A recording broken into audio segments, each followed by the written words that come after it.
views and opinions expressed in this program are those of the participants and do not necessarily reflect the views of BronxNet or the program underwriters.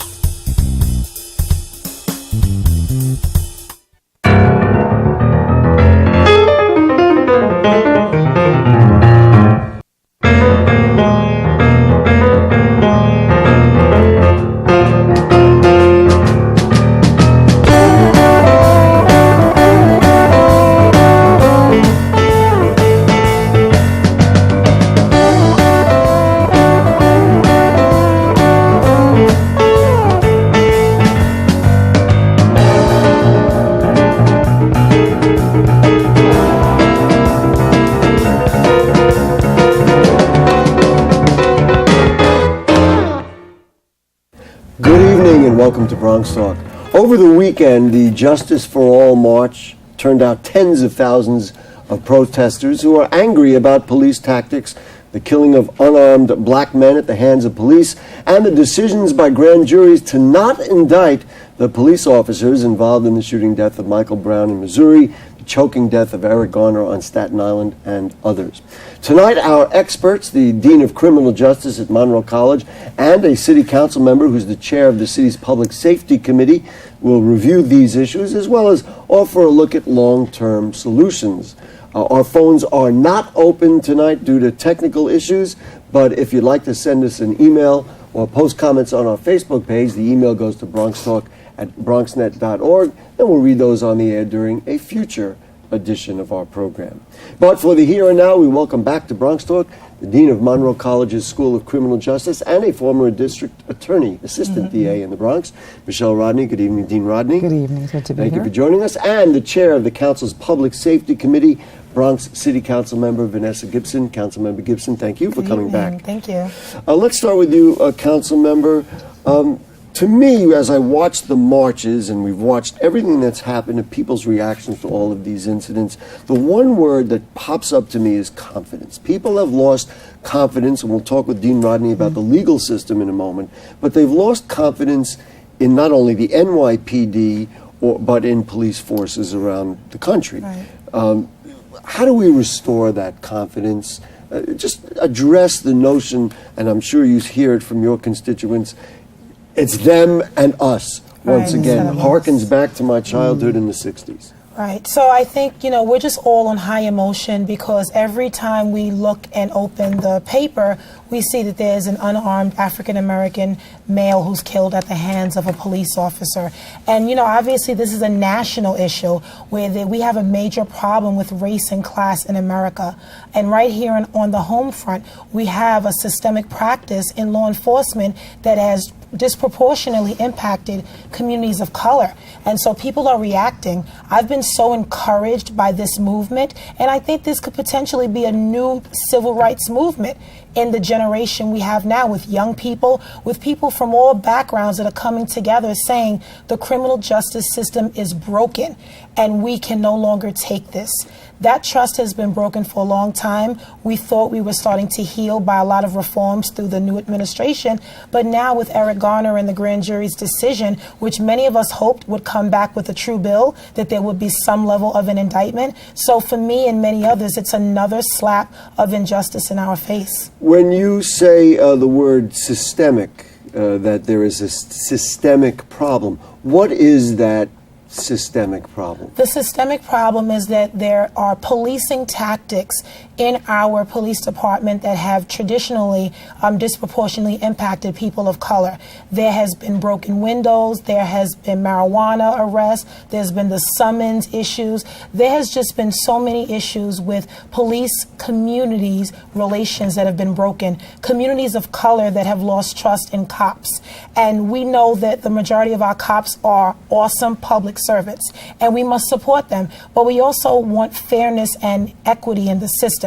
We want all people of color to be treated fairly, not because of the neighborhood, the zip code you represent, what you look like, the clothes you wear. We want everyone to be treated fairly and not assumed to be animals or criminals. Dean Rodney, you deal with students, Bronx students, every day. Sure. In the dialogue of policing and criminal justice. What do you hear from them as relates to what the council member was saying? Frustration. disappointment, concern as to how it is that they can make a difference in the system. And that's what we try to do in the school.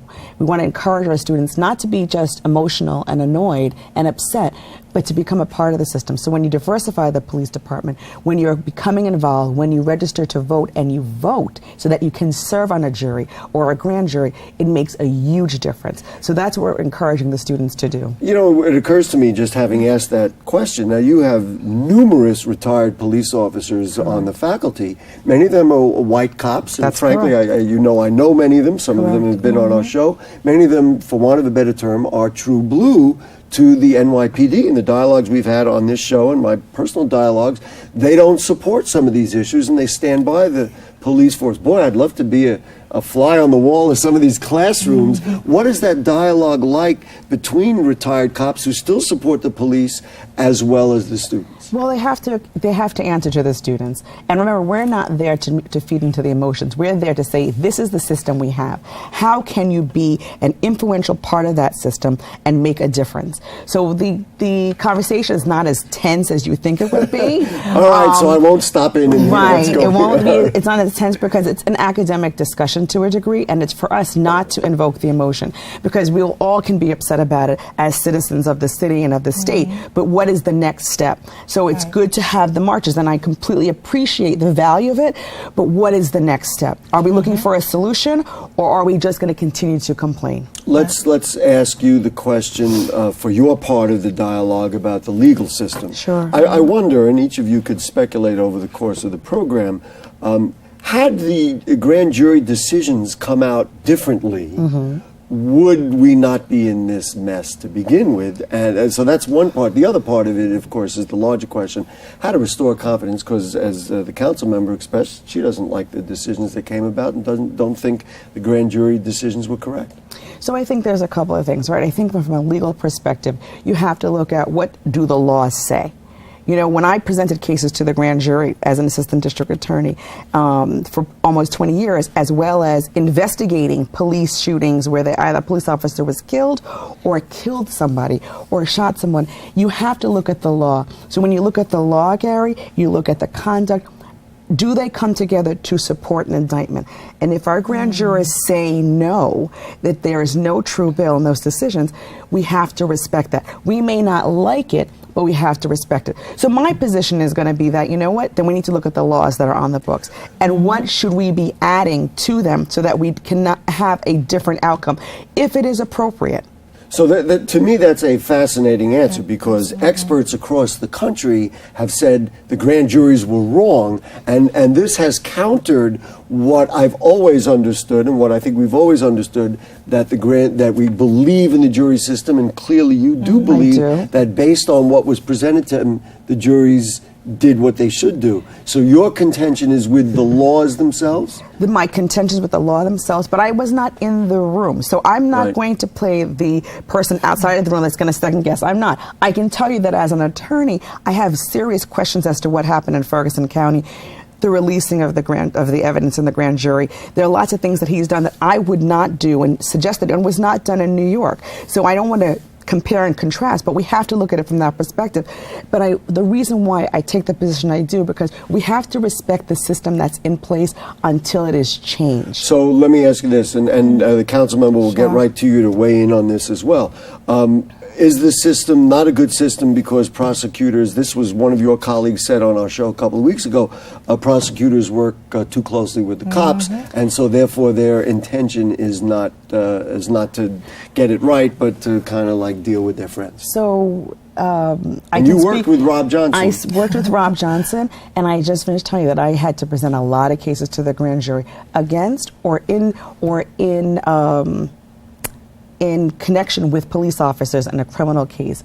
There was no case that I handled and said, well, I work with them, so I'm not going to do my job. It's not happening. Let me ask the council member. You rolled your eyes when I brought that up. Well, no, I guess I have a little different perspective. I've never been a prosecutor or an ADA. She's never been a council member, so that's okay. That's true. So I think the district attorneys and police have a very, close relationship. I think there's an inherent conflict of interest. And so many of these cases, and why public officials have come out and have now said the governor needs to appoint an independent special prosecutor in cases where police officers have injured or killed an unarmed civilian, because we want there to be an independent body, absent and apart from the district attorneys. I think it warrants conversation. And who would that be? A state prosecutor of some sort? So right now, absent of state law, as she said, you have to look at the laws we have, the governor can only appoint the attorney general. And Eric Schneiderman has come out and said this needs to be looked at. Mm-hmm. So you like this idea. Let me ask you this, because this is a very politicized question, then we'll go back to Dean Rodney. Many people have said that the Staten Island DA, Mr. Donovan, is running for re-election in a county where 80% of the population is white, and therefore having a trial of a white police officer in his county during the period of time that he's going to be running for re-election would not be helpful to him, so he wouldn't be that enthusiastic about indicting Officer Pantaleo. Do you buy that, or is that really too far-fetched? I don't buy that. You don't buy it? I don't buy it. Somebody crossed that off your list. I'm assuming you feel the same way because you believe in the system. I believe in the system that we have in place. So until it changes, and if it's through the conversation, through the reform, I believe that the death of Eric Gardner and Michael Brown and the young man from Cleveland, Ohio, and there's another gentleman in Arizona, is very relevant because it brings the issue to the forefront.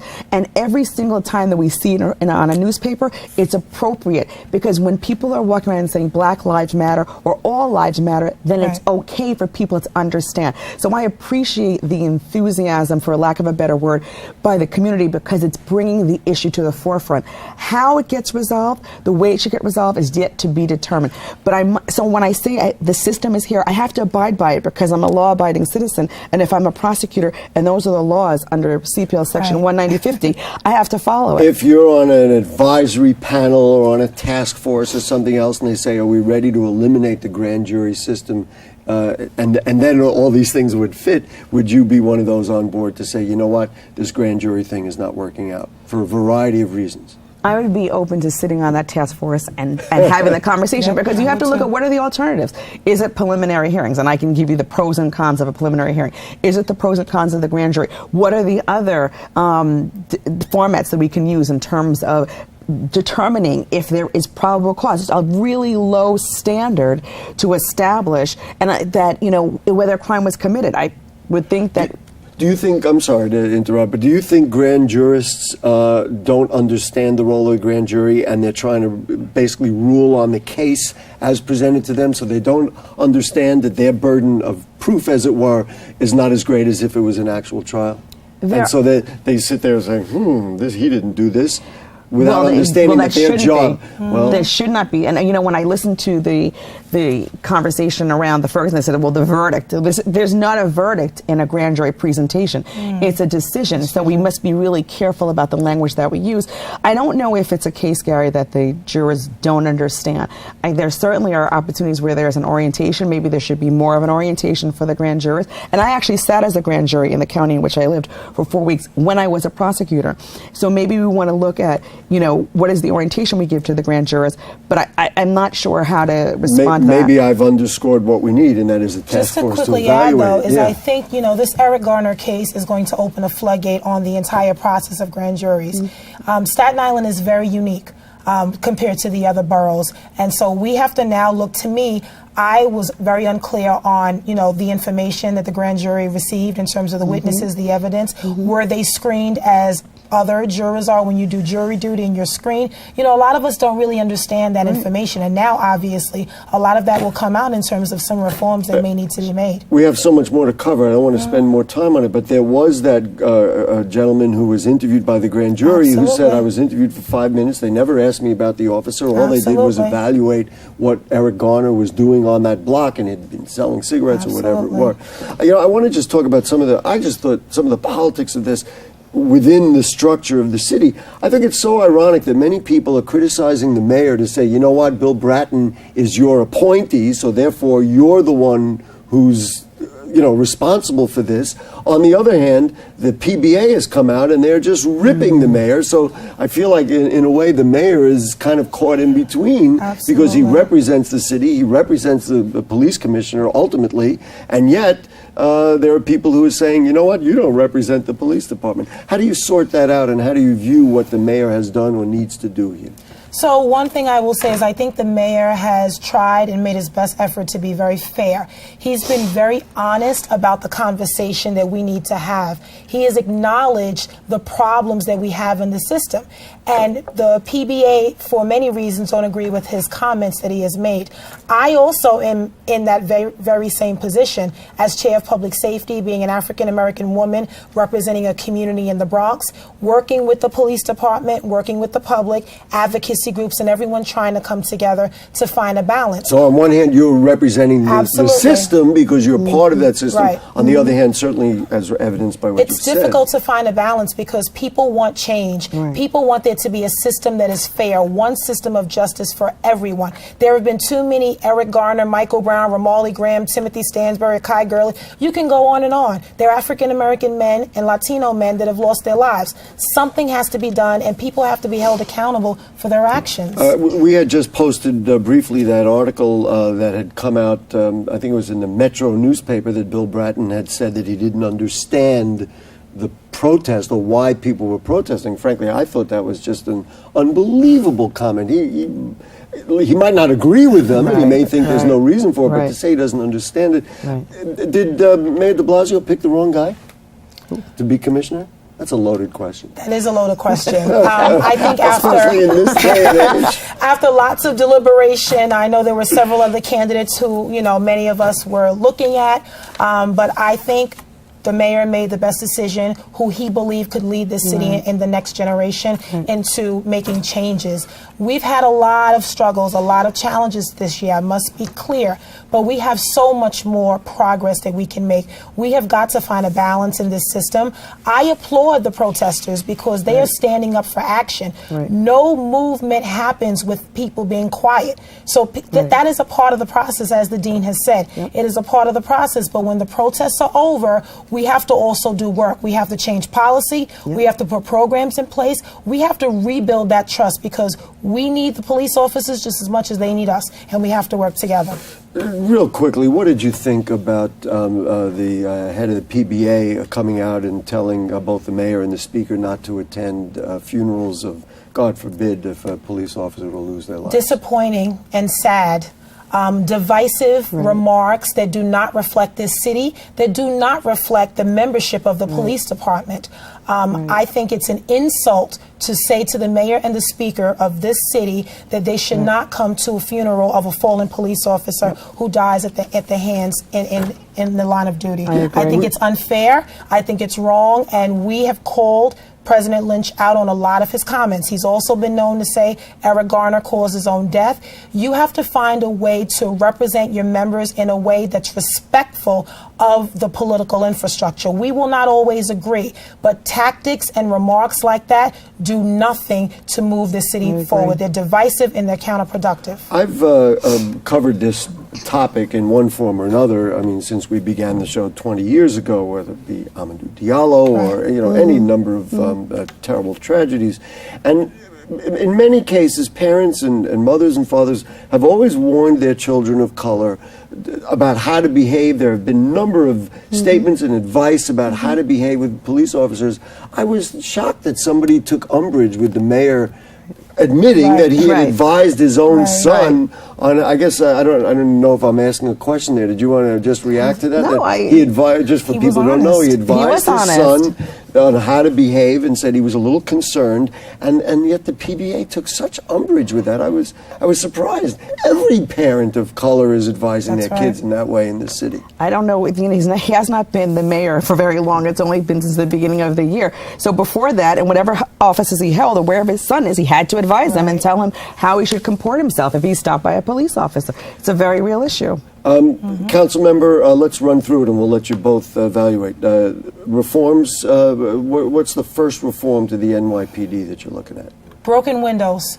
The broken windows theory is broken. The broken windows theory is broken. Explain what and why. The enforcement of it is aggressive, discriminatory, unjust, and unequal. Communities of color are policed in a different way than other communities. It gives an excuse for police officers to stop somebody without a real cause and the idea and notion behind the broken windows concept says that if you prevent a lesser crime, then you could potentially stop a more severe crime. In many instances, that's not always the case. Jumping the turnstile means that you have no money to pay to get on the train. Sometimes. And that doesn't necessarily mean sometimes that you're going on the subway to rob someone. Of course, criminologists would say this is why one reason why crime numbers have shrunk in the city to historic lows. Panhandling. You look at 42nd Street, 34th Street. These have changed considerably when you had the broken window theory applied, because it attacked these small petty crimes, which ultimately had the effect of making our neighborhoods a lot safer. Body cameras for police officers, you like it? I do. You do like it? Absolutely. Is there a downside? Of course there's a downside to it.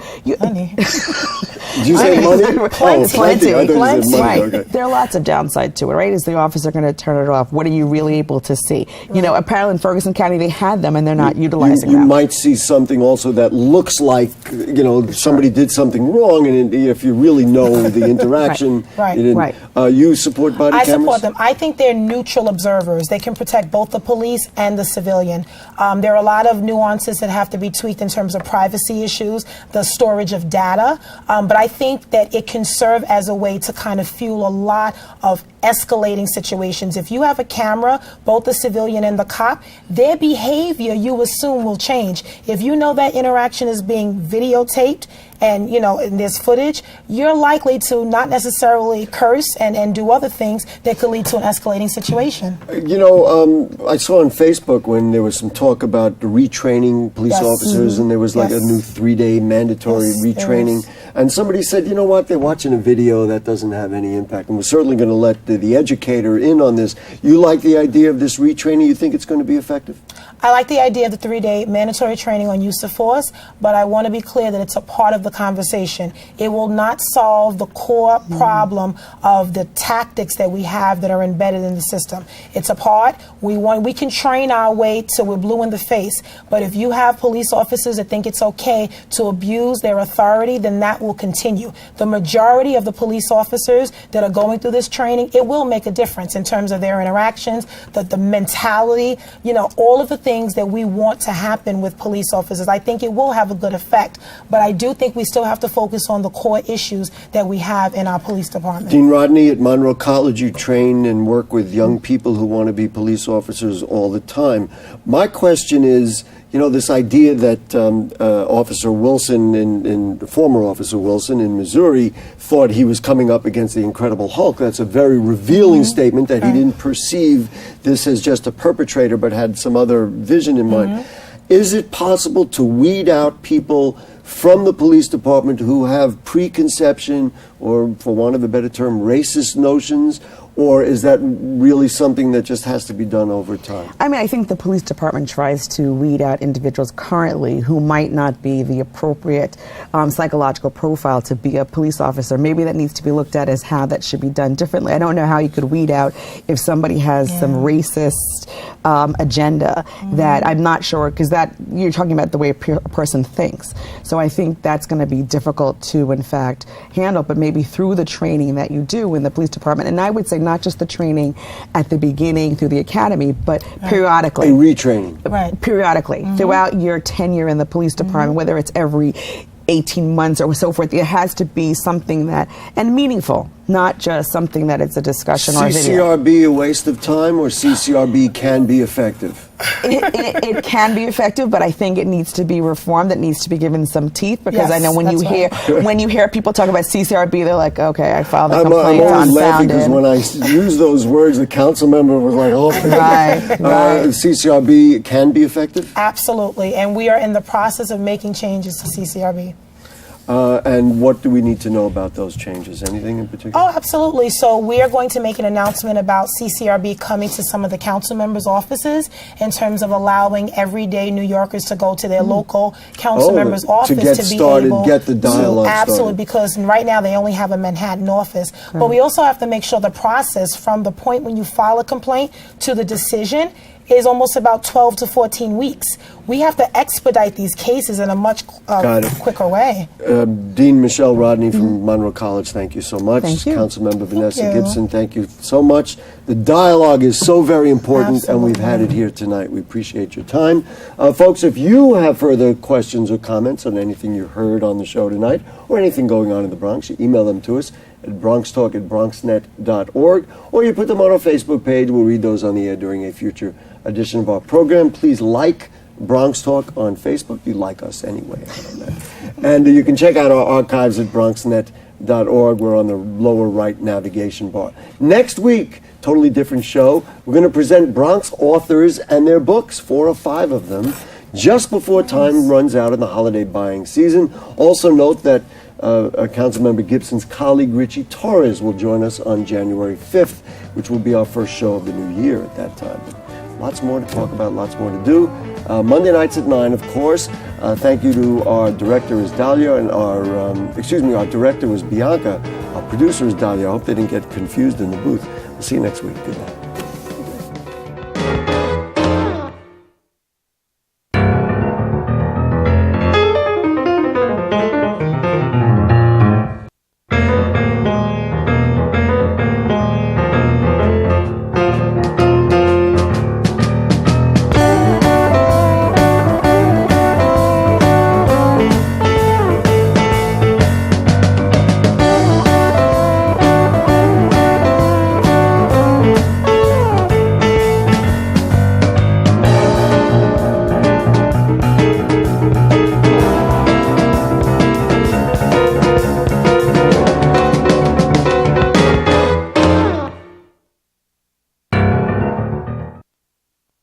I already knew that I was going to go to college, from a young age. I definitely want to major in political science. After that, I'm going to get my law degree. Then I'm going to come back to Detroit, boost the economy, become the mayor or something, try to make the situation better for other people. I feel like I owe it to the city. I'm determined. It's going to happen. My name is Justin, and I am your dividend.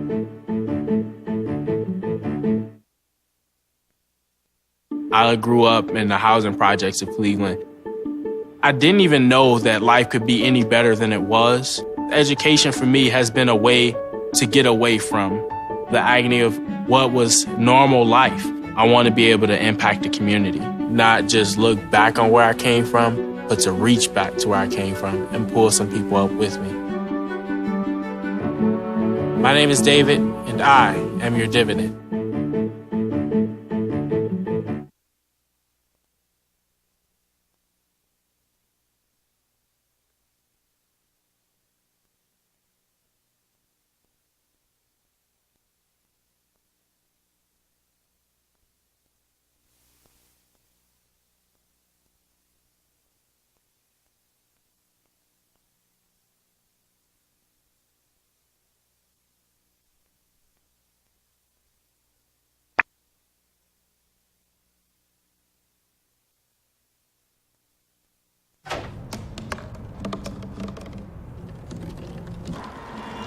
Everybody has a dream.